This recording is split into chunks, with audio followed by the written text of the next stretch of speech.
Hello everyone, welcome to Neurasapiens. In today's tutorial, we will look at how to add in the calligraphic letter Y to a Jupyter Notebook Markdown cell using LaTeX code. So the letter Y is the 25th letter in the modern English alphabet, which is a Latin alphabet consisting of 26 letters. And we'll start here by creating a new Markdown cell. Here we're adding calligraphic Y and the command mathcal, so \mathcal, followed by opening and closing curly brackets, and we'll input in here a capital Y.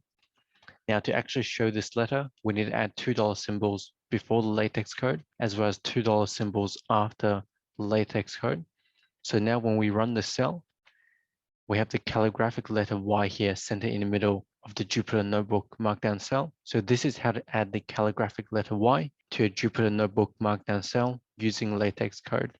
If you found this tutorial helpful, please give it a thumbs up, subscribe and click the notification bell for weekly videos. Please share the video with anyone who you think would benefit from the content and comment below what topics you would like to learn. If you would like to support this channel and have the means to do so, the best way will be via my Patreon link in the description below. Happy learning and I'll see you in the next tutorial.